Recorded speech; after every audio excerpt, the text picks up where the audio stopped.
축복합니다. 오늘 우리가 이 본문 열왕기상 2장 1절부터 4절 말씀을 통해서 되돌아보는 길, 이런 말씀으로 함께 하나님의 은혜를 기다리고자 합니다. 얼마 전에 제가 윤치영 목사님이라는 분의 간증을 유튜브를 통해서 본 적이 있어요.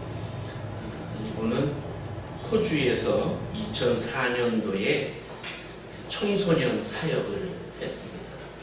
청소년 사역을 하다가 너무 부모님하고 어긋나는 그런 아이를 좀 때리면서 야단을 쳤는데, 호주 법으로 그게 이제 강제로 강금을 했다, 폭행을 했다, 이런 거에 대해서 사실 아무것도 아닌데 감옥에 가게 됐어요.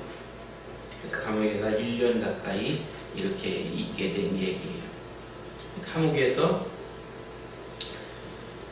1년 가까이 있으면서 수많은 기적을 보는 겁니다. 그 앙패 같은 사람, 온몸에 문신한 사람들, 이런 사람들을 만나서 넌 왜 들어왔냐? 나는 뭐 살인하고 들어왔다. 넌 왜 들어왔냐? 난 폭력으로 왔다, 목사님.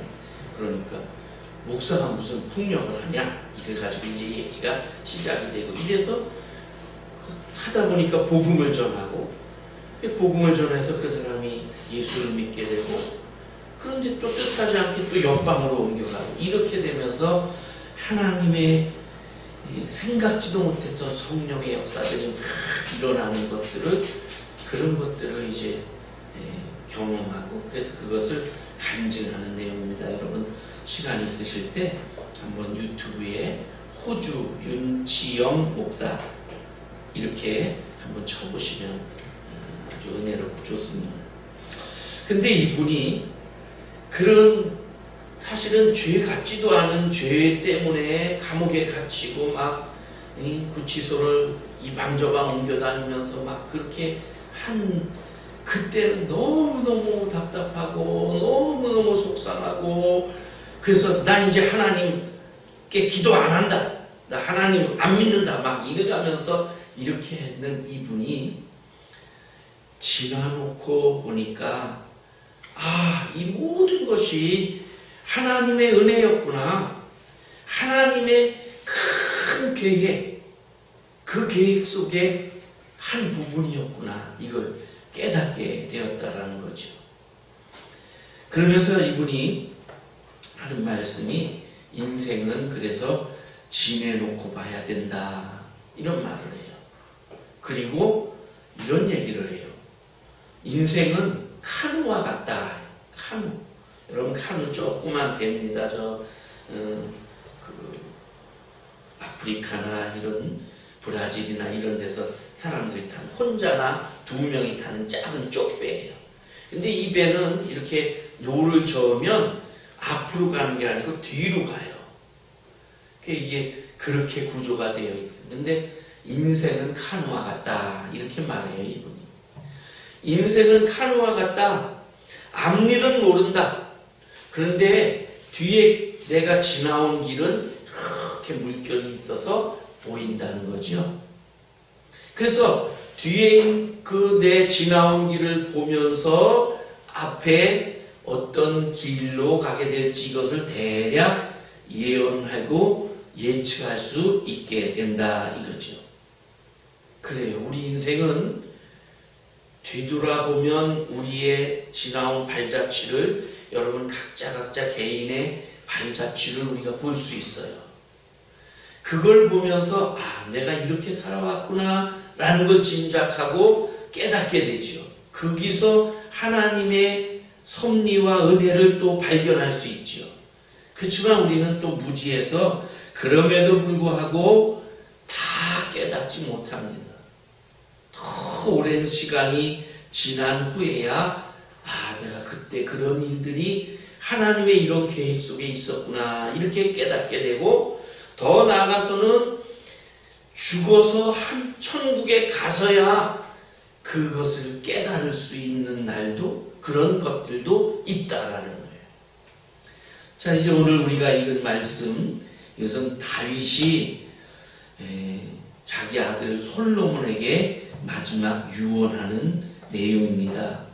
내가 이제 세상 모든 사람이 가는 길로 가게 되었노니, 이렇게 하면서 죽을 날이 임박해서 솔로몬을 불러서 이렇게 유언을 하지요. 사실 이렇게 유언할 수 있다는 것도 큰 복입니다. 우리가 죽을 때에 자식들 앞에서 야, 예수 잘 믿고 이래라 이렇게 말하고 갈 수 있을 기회가 될지도 몰라요. 그거 올 수 있는지도 몰라요. 그러나 안 올 수도 있어요. 그러니까 이렇게 유언하고 죽을 수 있다는 것도 사실은 큰 복입니다. 자, 이 솔로몬 왕에게 다윗이 40년 동안의 왕의 모든 정치를 마무리하면서 그러면서 솔로몬에게 이 유언을 하는 거예요. 유언은 죽음을 바라보면서 마지막 남기는 말이지요. 그러니까 일생일대에 아주 진지한 말을 하게 돼요. 그리고 중요한 내용을 담고 말을 해요. 그러니까 적어도 그 사람이 어떤 유언을 했다는 것은 그만큼 그 사람에게, 그 인생에게 중요하다는 뜻이에요. 제가 어느 책에서 보니까 이런 얘기가 있어요. 어떤 아버지가 평생 술 마시고 술독에 빠져 살다가 죽게 됐어요. 그래서 죽으면서 아들을 불러놓고 유언을 합니다. 아들아, 너는 절대로 술 먹지 말아라. 이러고 죽었어요. 아들이 아버지가 돌아가시기 전에 유언을 한다고 마지막으로 너 좀 할 말이 있다 이러니까 가서 아버지가 이렇게 술주정뱅이로 평생 사셨는데 죽음 앞에서 뭔가 중요한 얘기를 해줄 걸로 생각을 하고 가서 무릎을 딱 꿇고 말씀을 들었는데 기껏 한다는 말이 술 먹지 마라 이러고 죽었단 말이에요. 아주 죽으면서라도 평생 술독에 빠져 사신 아버지가 죽으면서라도 좀 멋있는 말, 이런 좀 의미 있는 그런 말을 좀 착 하고 돌아가시면 얼마나 좋겠어요. 근데 기껏 한다는 말이 술 먹지 마라 이러고 죽었단 말이죠. 아버들이 화가 났어요. 정말 우리 아버지 진짜 한심하시다. 평생 술독에 빠져 사시고 이제 마지막 죽으면서 아들한테 해줄 말이 그 말밖에 없냐. 그러면서 아버지 말을 무시했어요. 정말 아버지 존경심도 없고 그랬어요. 그렇게 해서 무시하고 이제 사는 겁니다. 열심히 살았는데 살면서 힘들고 어려우니까 이 아들도 술을 한두 잔 하게 되고 그러다 보니까 아버지의 그 술 체질을 닮아서 술독에 빠지게 된 거예요. 그래서 어느새 자기도 알코올 중독자가 됐어요. 그래서 남은 인생을 그냥 술에 빠져서 살다가 죽게 됐어요.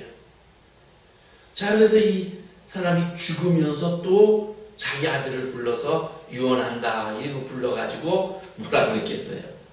아들아, 너는 절대 술 먹지 마라 이러고 죽었어요.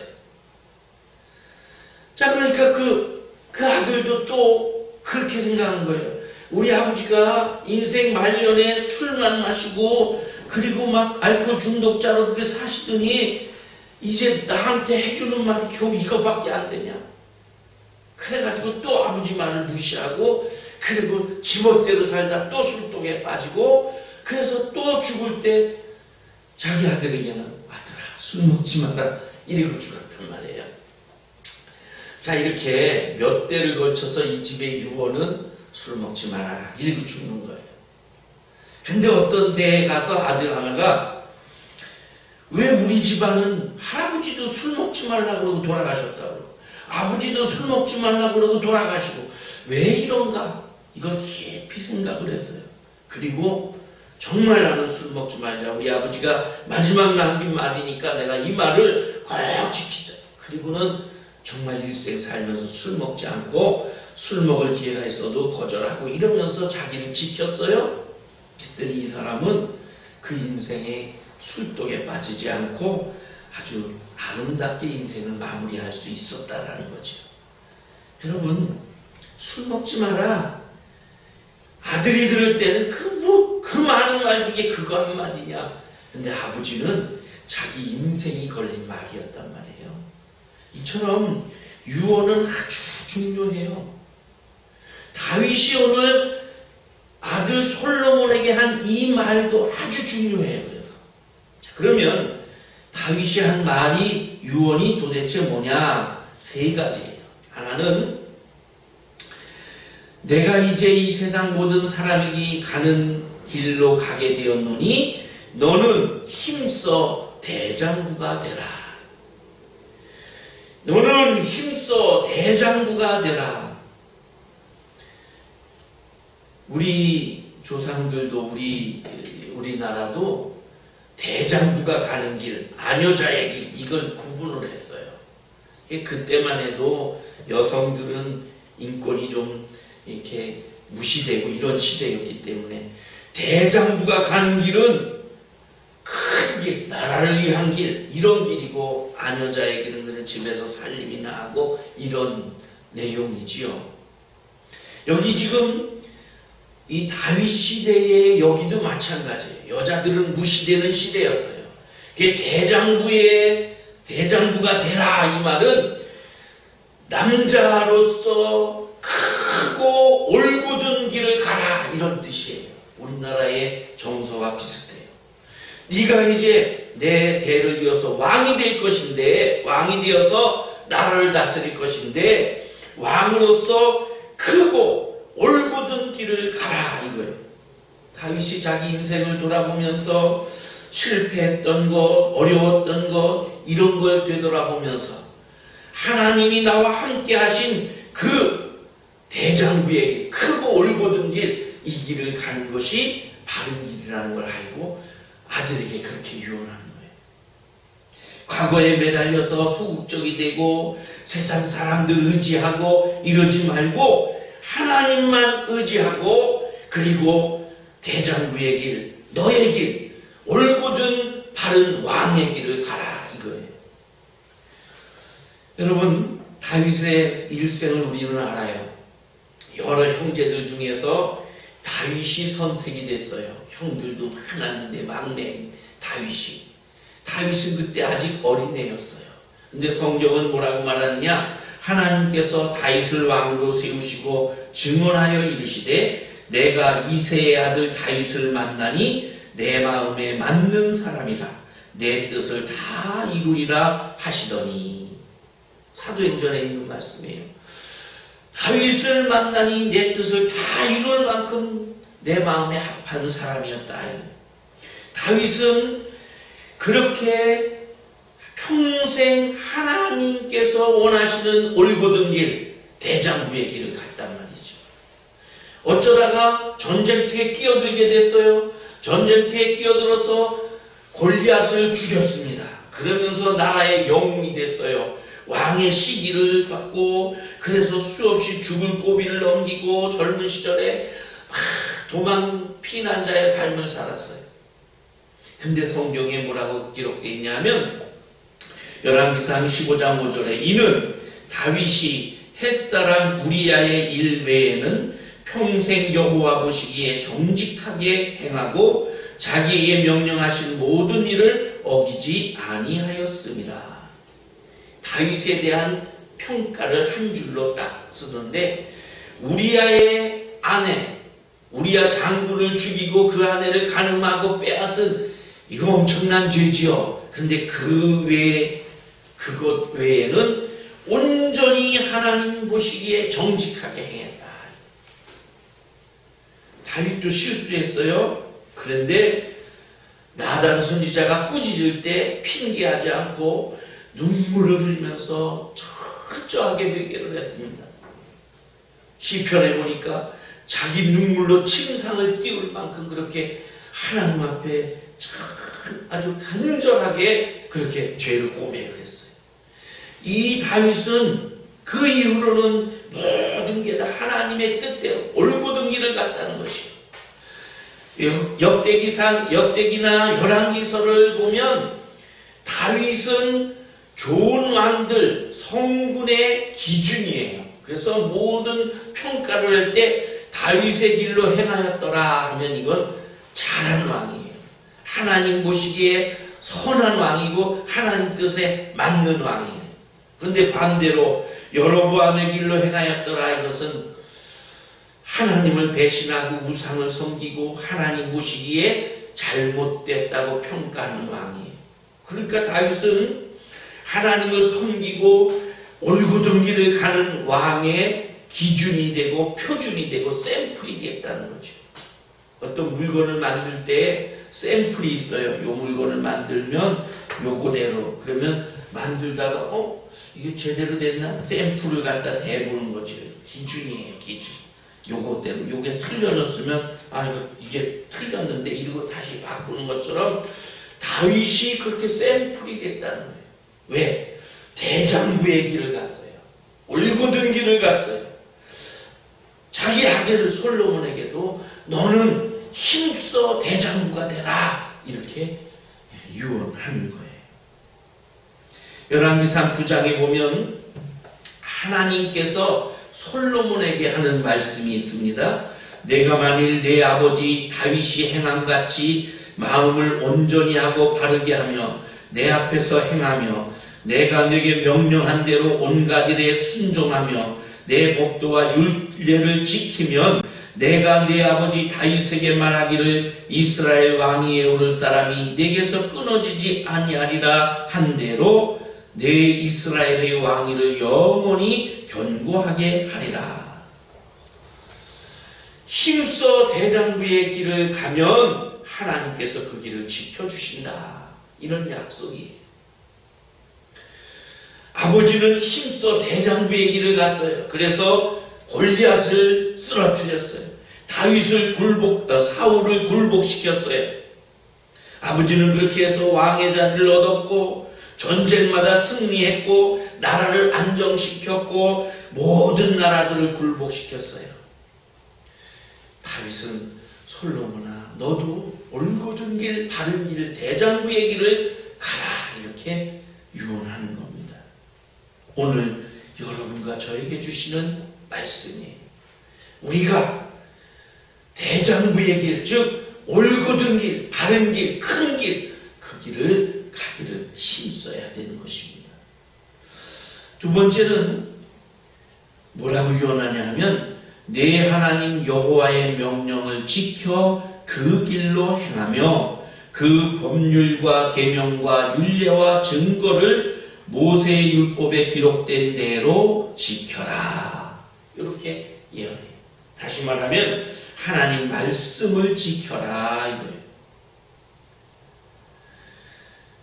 다윗은 자기 아들에게 왕권을 잘 지켜라 이렇게 유언하지 않았어요. 또는 영토를 넓혀라 나라를. 또 나라를 크게 하기 위해서 군대를 많이 키워라. 또는 다른 나라 어디 나라랑 잘 이렇게 해서 연합하고 그 나라하고 결연을 맺어라. 또는 무슨 국고를 많이 채워서 돈을 많이 부자가 되게 해라. 이런 예언을 하지 않았어요. 그냥 하나님의 말씀대로 살아라 이렇게 유언을 합니다. 여러분 어떻게 보면 참 너무 시시할 수도 있어요. 술 먹지 마라 이 말하고 비슷할 수 있어요. 당연한 걸 못 지키라고 그러냐 이럴 수 있어요. 그런데 다윗은 자신이 살았던 신앙의 그 유산을 솔로몬에게 그대로 넘겨주고 싶었던 거예요.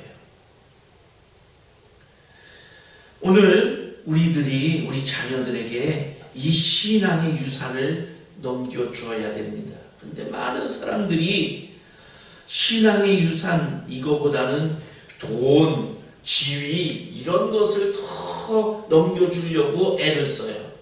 물론 그런 걸 넘겨주는 것도 좋아요. 중요해요. 그러나 더 중요한 것은 우리 신앙을 자녀들에게 넘겨주는 거예요. 본문에 이렇게 하나님 말씀을 지켜라 그러면서 결과를 또 말합니다. 그리하면 이 접속사예요. 그리하면 앞에 있는 내용들을 받아서 그러면 내가 무엇을 하든지 어디로 가든지 형통할지라. 여러분 모두에게 이런 복이 있기를 바랍니다. 어디를 가든지 무엇을 하든지 형통하게 되는 거. 이거 참 좋은 복이죠. 그런데 이 복만 생각하면 안 돼요. 이 복이 있기 위해서 그리하면 그 앞에 있는 내용을 봐야 돼요. 많은 사람들이 이거는 무시하고 내가 어디로 가든지 무엇을 하든지 형통하리라. 아멘. 요것만 생각해요. 이것을 아멘하기 위해서 이 앞에 것을 해야 된다는 거예요. 그리하면 이 단어가 그래서 중요해요. 앞에 있는 말씀, 내 하나님 여호와의 명령을 지키고 그 율법이 기록된 대로 그대로 행하면서 살아라.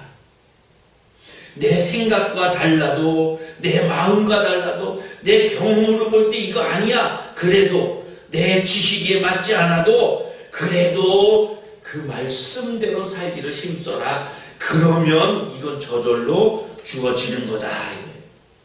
그러면서 다윗은 4절에서 한 가지를 더 얘기해요. 이것은 다윗에게만 준 개인적인 것이에요.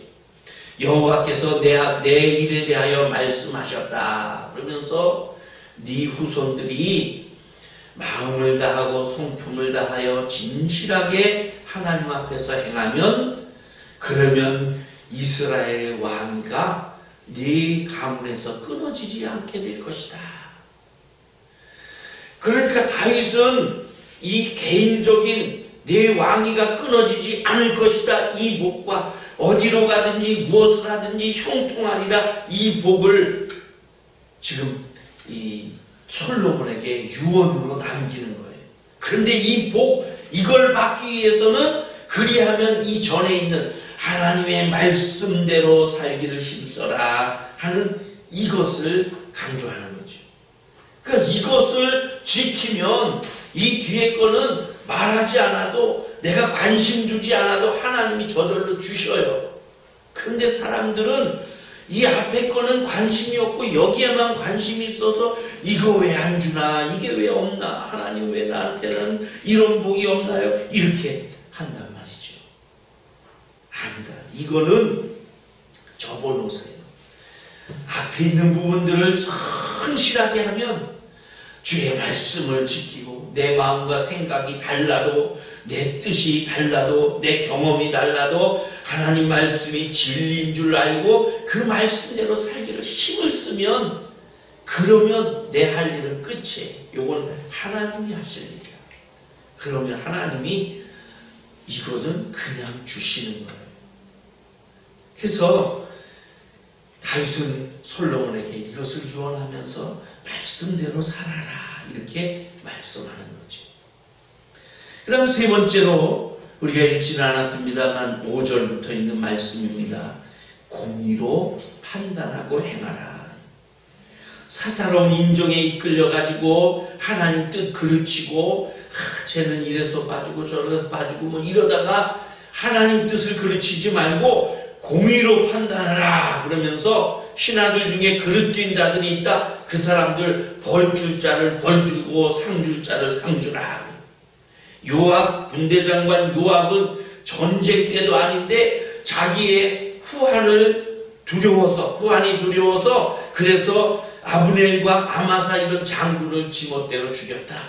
그 사람 그냥 두면 안 된다. 반드시 벌을 줘라. 길르앗의 바르실레라고 하는 아주 나이 많은 노인이 있는데 그 노인의 아들들, 이 아들들에게는 네가 반드시 상을 줘라. 왜냐하면 반란으로 인해서 내가 피난 가고 어려울 때 이 사람들 목숨을 걸고 나를 도와줬다. 그 네가 대신 좀 그들에게 보상해 줘라. 또 베냐민 사람 게라의 아들 시므이라는 사람이 있는데 이 사람 기회주의자다. 자기 이익을 위해서는 언제든지 이랬다 저랬다 배신할 수 있는 사람이다. 내가 반란군을 피해서 도망갈 때 나를 향해서 저주를 퍼붓더니 반란군이 진압돼가지고 내가 다시 왕권을 쥐게 되니까 와가지고는 싹싹 빌면서 그냥 이렇게 아부를 떨던 사람이다. 언제라도 변할 사람이다. 내가 죽일 수도 있었지만 좋은 일에 죽이기가 그래서 살려두고 있었다. 그러니까 그 사람은 유의해서 살펴봐라. 이렇게 지금 다윗이 솔로몬에게 알려주는 거예요. 그러면서 공의로 행하라 말씀하고 있어요. 다윗이 자기의 인생을 돌아보면서 솔로몬에게 이런 유언들을 하고 있습니다. 오늘 우리는 우리의 앞길을 알지 못합니다. 그저 지나온 일들을 보고 지나온 일들을 통해서 앞일을 우리가 추측할 뿐입니다. 그런데 그 지나온 일들도 다 알지 못합니다. 세월이 지나서야 그게 하나님의 은혜였구나, 그때 하나님께서 이렇게 하셨구나 하는 것을 깨닫게 되죠. 그러나 분명한 것은 하나님의 선하심과 인자하심이 나를 여기까지 인도하시고 보호하시고 이끌어 주셨다라는 것입니다.